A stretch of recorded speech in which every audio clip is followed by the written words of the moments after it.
I've just been speaking for about 10 minutes and it wasn't recording.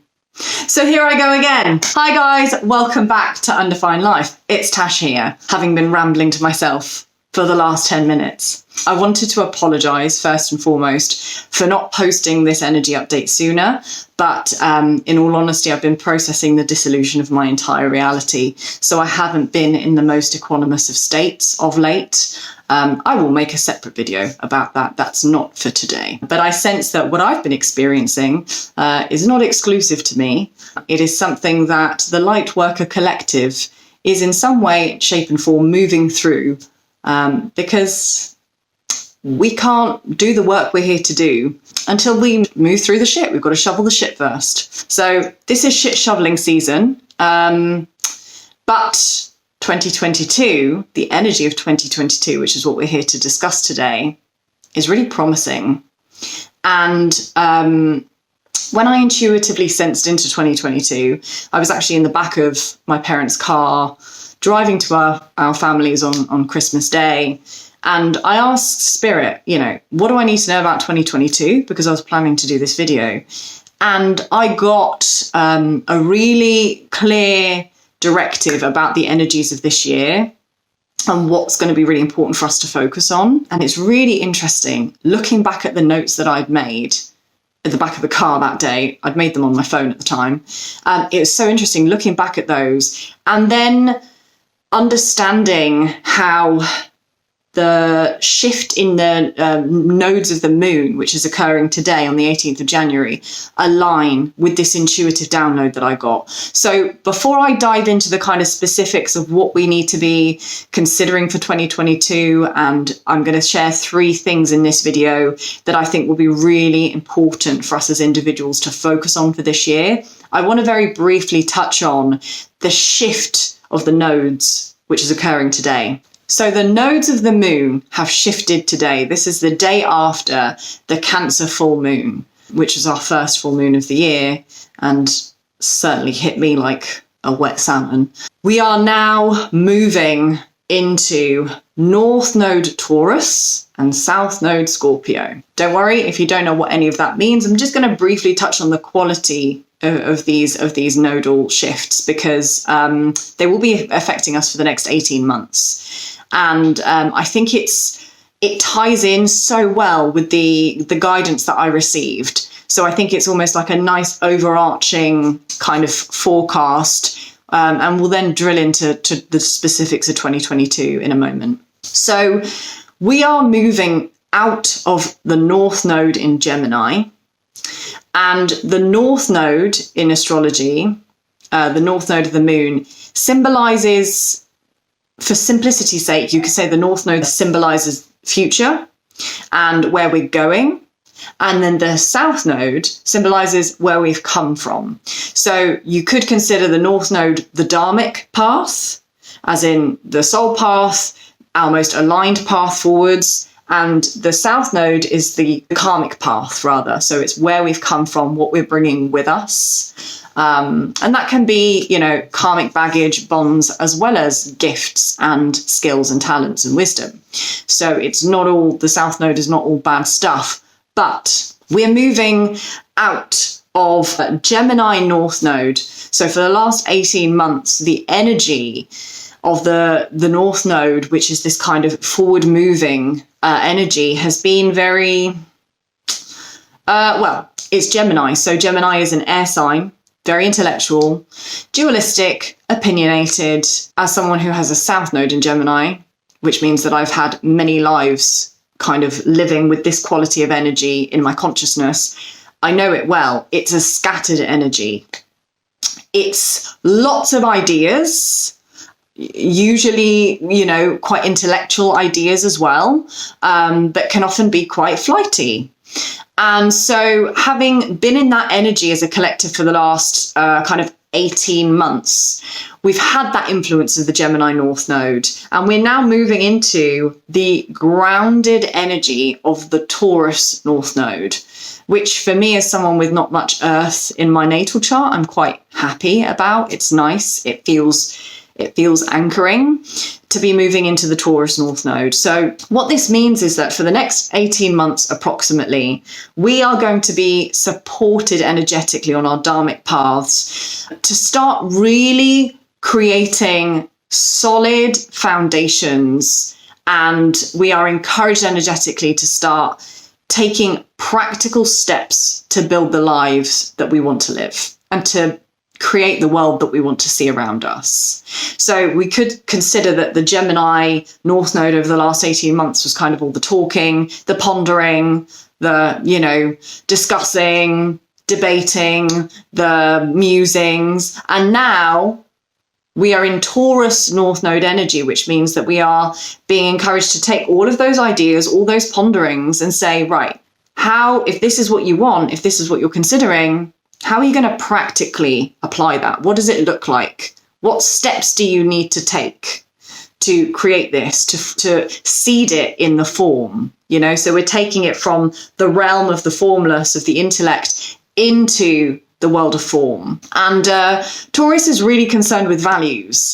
So the next 18 months is going to be this kind of energetic influence of us considering what our values are in life, stripping things back to basics energy a little bit of what's really important to us, what really matters to us from our hearts. What do we want to create in our world?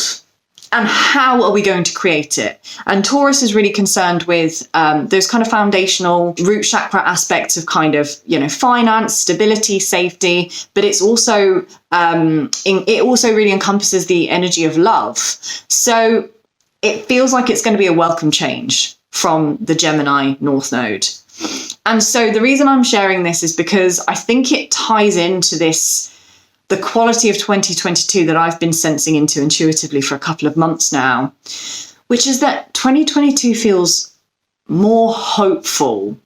And when I asked Spirit for some words for 2022, manifesting really came through strongly. But when I asked about that in more detail, what came through was actually manifesting in form. So it's like we consider everything that we've been hoping to manifest or we've been trying to manifest. And now we actually take the steps needed to co-create with Spirit. Because that's the thing about manifestation. So often people misconstrue manifestation. Strong intentions, strong visualizations, and then just kind of sitting and hoping that it shows up. But actually, part of the co-creative process in this existence is that we have to step and act first. And then the universe meets us halfway, if not more than halfway. So this year, the overarching quality for this year, I feel, is really one of action, inspired action. And this leads me quite nicely on to the kind of 3 points that I really wanted to focus on in terms of things that at an individual level we should or could consider for 2022. So the energy of 2022 feels hopeful. It feels like we're really being encouraged to take inspired action. And it's quite a nice contrast to what we experienced over the last 2 years in 2020 and 2021, because we are now awakening to the aftermath of what has occurred on the planet.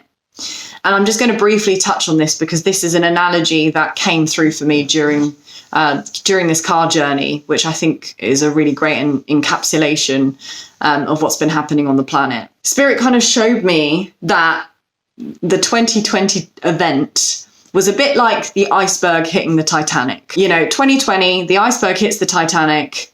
We experienced this kind of mass shock. To some degree, humanity goes into some sort of trauma response, shock response. And, the Titanic symbolizes the prevailing paradigm, the fear-based matrix reality that most people are bought into, right? So it's kind of like, as the Titanic was supposedly the unsinkable ship, this paradigm has been in place for so long, people don't even think to question it, right? So the Titanic gets hit in 2020. Everyone kind of goes into shock a little bit. 2021 was, all of a sudden, we notice that the boat's a little bit wonky and everyone's still in a little bit of a trauma response. So they're just sort of fumbling around in this, in the very British fashion. Oh, no, I'm fine. Absolutely fine. Just give me a minute. I'll be all right. We're kind of fumbling our way through our lives. And I certainly felt that for myself last year.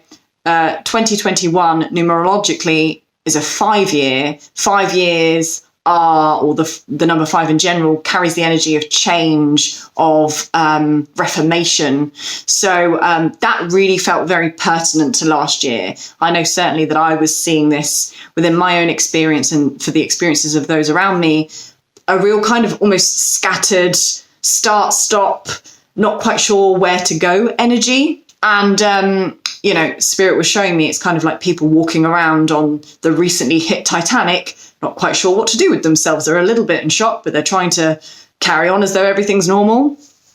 2022, we continue this analogy, and the ship is sinking. Okay, the ship is sinking. And so we have now sort of 2 divergent schools of thought. We have the people on the Titanic who are knee deep in Atlantic Ocean water, but they are pretending as though nothing is going wrong. The Titanic's unsinkable. Definitely not going to go down. They're in denial of what's happening on the planet.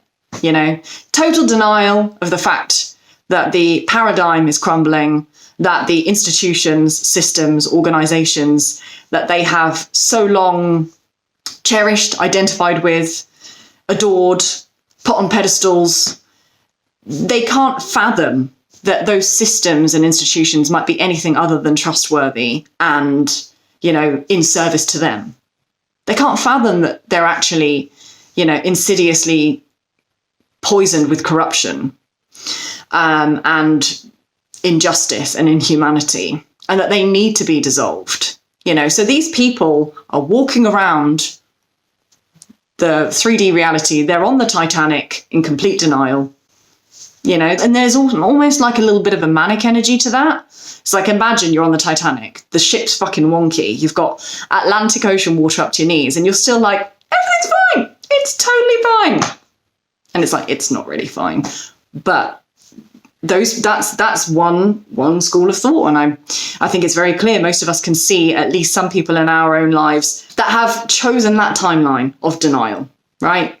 That are unrelenting in their narrative and their attachment to the prevailing paradigm, which is going down like a sinking ship.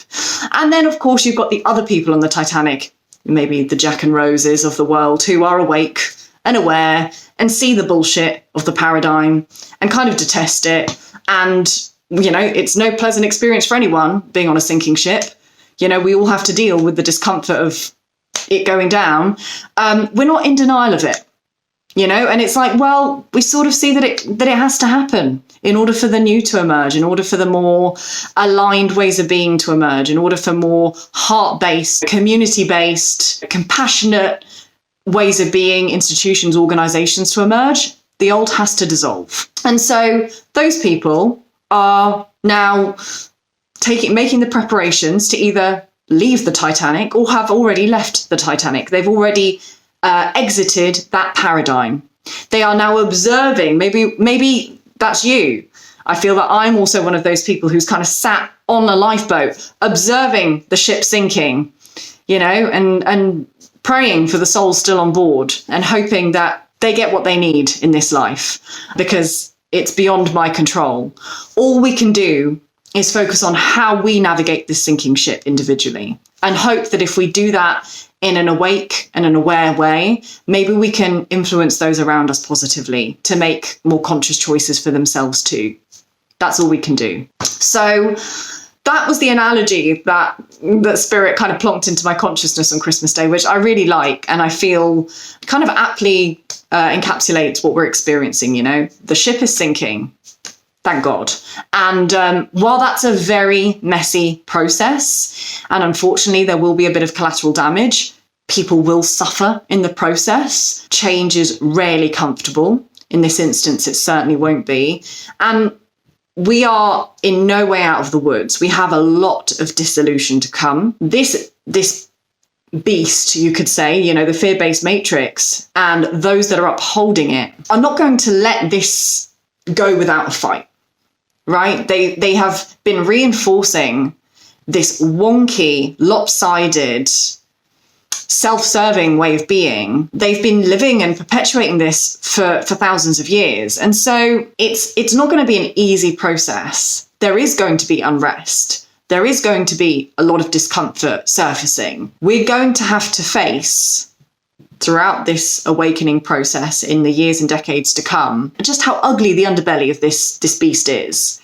But we can also go through that experience with the wider knowing that we are here to be the pioneers of a new way and seed that new way into the form so that when the old finally dissolves, there's something more divinely aligned in place to serve humanity.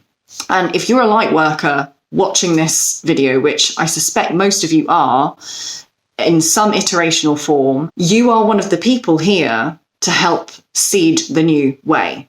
And that leads me nicely onto 2022, because with this North Node Taurus energy emerging today for the next 18 months, we're really being energetically supported to consider how we're going to begin to seed the new way. And it starts at an individual level.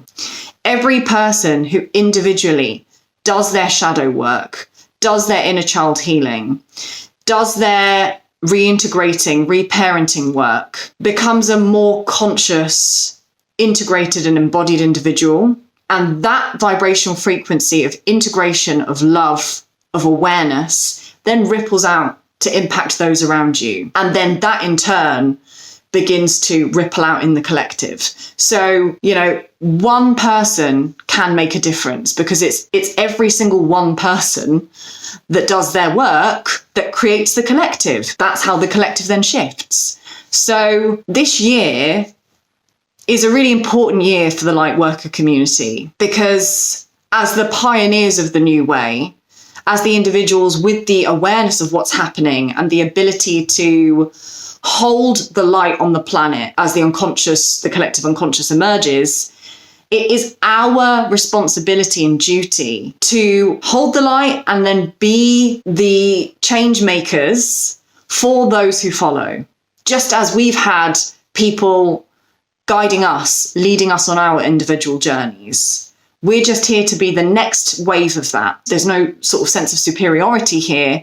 This is the natural way of things. Each person's torch lights another person's torch. And when you've lit someone else's torch, they can then light someone else's torch. And that process continues. So we're here to empower and awaken each other. And 2022 is the year for us as light workers to practically start doing that. I've been sensing for a while that the time for dilly-dallying, if you want to call it that, or pussyfooting around, is over. We had a little bit of time to kind of, flail about, not really face our dharmic path or consider it too deeply over the last couple of years. We're at that point now. It's time to leap. It's time to jump in, to dive into your path, to dive into your mission, to dive into your dharma. And that leads me nicely onto the 3 points that I want to consider for 2022 at an individual level that I think are going to be absolutely essential for us as light workers to keep in the forefront of our consciousness so that we can navigate this year and create the most impact for ourselves and the people around us. So what are the 3 things that we can consider this year to help us navigate this year, which is full of hope, full of potential, full of charge, the charge which, if misused by the collective, will result in some kind of explosive event, I feel. Or if it's utilized to unify, we could create and seed the new earth in much less time than we think. And I'm not saying it's going to happen, next year, but this year is so highly charged with potential. That's how I feel it energetically. It feels there's something in the air. The air is charged with potential. And it's quite nice to feel this charge, because it's like, yes, that charge can be destructive, but it also can be the charge of positive change and transformation. So how do we ensure positive change and transformation for ourselves at an individual level? So the first thing that I've written down for us to really consider and keep in our consciousness this year is the idea of self-mastery. And this is something that just was the first thing that dropped into my consciousness when I was doing this channeling on Christmas Day. It's the notion that in order for us to apply all of the intellectual brilliance that has been probably rolling around in the consciousness of a lot of light workers over the last year and a half, particularly in that Gemini North Node energy, all these ideas bubbling up, all of these kind of wonderful creative solutions that we've been considering and pondering. In order to apply those and actually create them in form, in a way that has tangible results, we need to be masters of our own experience. We need to have a foundation, Taurus energy, within ourselves that helps us stay grounded, anchored, focused, so that we can allow the flow of these kind of creative, revolutionary ideas to come forth into form. So there's like a kind of play of the masculine and feminine energies here. The masculine is Taurus. It's the container. It's the foundation. It holds all potential. And then the feminine energy is the flow of that potential. And it's safe to freely express. But we need the foundation first. So self-mastery is the way that we create that container, that masculine container within our own lives. So I'm not talking about if you're a woman, finding a man in your life to be that container, although the presence of a partner can help to support us, absolutely. But self-mastery is an essential part of this process of spiritual evolution. It's how we come into that union within. We begin to build firm foundations for ourselves. And so what this looks like is routine, structure, sadhana or spiritual practice, consistency, and dedication to the cause, to the mission, to the work that we're here to do. And as someone who has historically had such a hard time with routine and consistency, it's the one thing that just does not come naturally to me. I'm very much of that kind of scattered Gemini everything energy, right? Like I don't do consistency well. We are now being encouraged to begin to draw back from this scattered way of being, which has been, especially for 2021, that was a really predominant way of being in the collective, especially with 2021 being a 5 number. We're moving into 2022, the energy of 2022 being a 6 number, which is a number of harmony and balance and love and security. So it really plays into this Taurus North Node energy. So the first point I want to reinforce is self-mastery. What do you need to do in your life, or what can you introduce into your life that would help you become the master of your mind and reality? Okay, I've been talking for so long that I'm running out of storage space on my phone. So I'll make the last section of this pretty quick. I was talking about this whole kind of scattered, can't focus, really struggle with routine with a client today, because both her and I have quite similar tendencies in that way.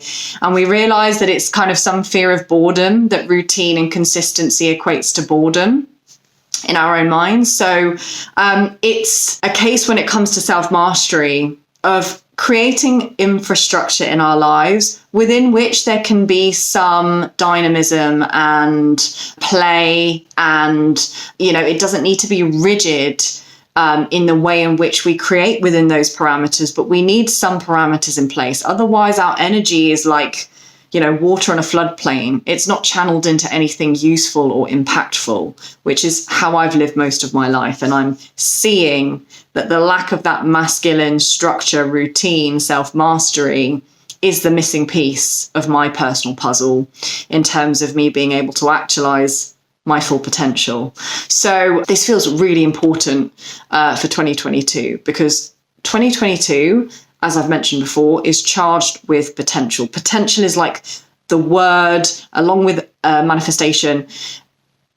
potential, possibility. Those two words really came through really strongly when I was channeling on this subject. And I just feel as though the only way for us to begin to actualize our potential is to create that firm foundation of self-mastery. So it might look like every single day saying, when I wake up first thing at this set time, I meditate for 10 minutes, and I meditate for 10 minutes at the end of my day before my bedtime, which is at this set time. And that might be the only parameters of your container to start with, but it's just dedicating ourselves to some level of consistency and routine. And, you know, Taurus, when we're looking at the kind of North Node energy of Taurus, and this foundational energy is also considering, you know, nutrition and our physical health, all those foundational elements that allow us to be in human form. So, you know, routine, consistency and self-mastery is also really closely tied into and involved with the elements of how we nourish our physical bodies and how we look after ourselves at the physical level. You know, how do we take care of ourselves? What practical steps can we take to be more healthy individuals, to be more balanced individuals? Because that foundation of health and wellness is going to support us to be embodied in our highest potential, which is what we're here to be. So that leads me on to point number 2. The big overarching energy I feel for 2022 is taking inspired action. You know, it's leaping even when we don't feel ready to leap. And this has been something that really was coming through really, really strongly towards the end of last year. It was this idea that we need to take action on the things that really matter to us, even when we don't feel ready to. You know, that's what courage is. Courage is not the absence of fear. It's acting in spite of it. And that's what we're being asked to do in 2022. Taking inspired action in spite of the presence of fear, because fear will always arrive in some guise. We live in a world which is full of unknowns, which is very changeable at the moment. You know, we are all individuals working through our own set of programs and past conditioning and traumas.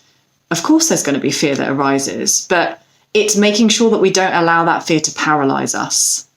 And that can be something that is quite tricky, especially on the spiritual path. We can kind of be waiting for spirit to give us a really obvious sign when we should act. And it's like, okay, well, nothing is certain yet. So I'm going to just sit and wait and I'll know when it's time to act. And it's like, sometimes we can have a sense of in our hearts of what we want to do. And actually what spirit's waiting for is for us to take the first step. And then the path appears when we have the courage to step, even when we don't know where we're going. So taking inspired action is the second thing I wanted to share for this year. So just considering in your life, maybe where you've been pondering great ideas over the last couple of years, how can you begin to bring those ideas into form? What steps can you take? What action do you need to take? And notice your fears that arise when you consider taking that action too. Because those fears keep you stuck and keep you limited. And so if you can begin to unravel what are the true sources of those fears, you know, what is it when you, for example, you're scared of being seen, you know, if you want to create a YouTube channel, but you're scared of being on video, what's behind that?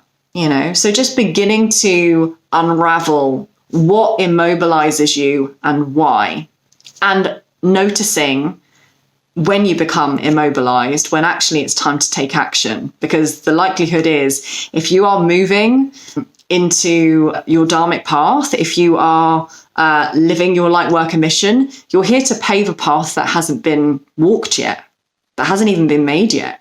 You're a pioneer. So of course it's going to be scary. Of course it's going to feel daunting. So it's being aware of that the path that you're here to walk may not be clear.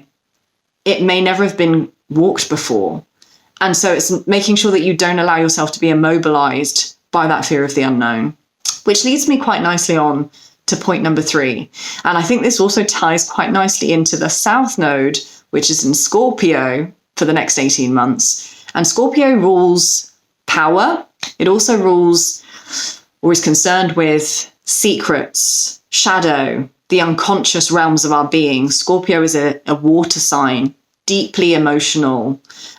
Scorpio is really about the depths of us at that kind of emotional level. And this ties in really nicely to the channeled guidance I got about doing our shadow work and unraveling and unbinding ourselves from our karmic bonds and attachments and habits and behaviors and ways of being, which involves doing a little bit of inner work, or depending on who you are, a lot of inner work.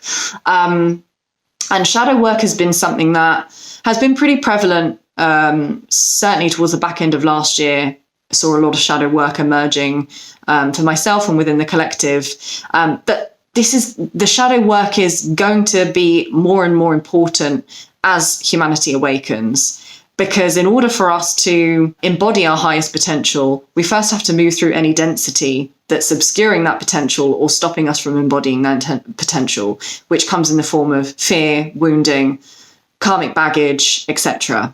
So the last point that I really want to reiterate for you to focus on this year is turning to face the aspects of yourself that you have previously denied, avoided, suppressed, run away from. Shadow work, which is a deeply uncomfortable process at some points, is, as Carl Jung is quoted saying, shadow work is the work of heart warriors. It takes a lot of courage to face the aspects of ourselves that we find or we consider to be most ugly, most shameful, most undeserving. It's like turning to face the parts of ourselves when we're having an argument with someone else, and it's so easy to want to cast blame. Turning the spotlight on ourselves. What part am I playing in this? Really taking ownership and responsibility for the part we play in creating our reality. And not just the good stuff, the stuff that isn't so aligned too, because all that unconsciousness is emerging to be seen, witnessed, and integrated by conscious awareness. It's emerging so that it can be held in loving awareness, in our true essence, because the soul does not judge. Spirit does not judge. Spirit is the container of a loving awareness, and we are here to be the embodiment of that energy. So in order to do that, we have to bear witness to the stuff that feels icky. I consider shadow work like going into the basement, the grotty basement of our consciousness. It's the part of our being that we've shoved everything that the ego deems too unacceptable to integrate into the sense of self. It gets shoved in the basement of our being, in the unconscious realms. And then if we don't deal with it, it manifests in maladaptive or unhealthy ways in our conscious reality. So I'm going to wrap up the video there. Apologies, because this has probably been a lot longer than I intended. I just can't fucking shut up. I'm sorry. I love talking. And so I'm going to leave you with that. I'd love to hear your comments, your thoughts, your feedback, what you've intuitively sensed into for the energies of 2022 as well. So remembering that numerologically, this is a 6-year love, balance, harmony. We've got some really beautiful energies to play with this year. Let's make the most of it. So thank you so much for joining me. I'll be back soon. Take good care. And if you're not already subscribed to my channel, please consider subscribing, liking, and sharing my content. It really helps.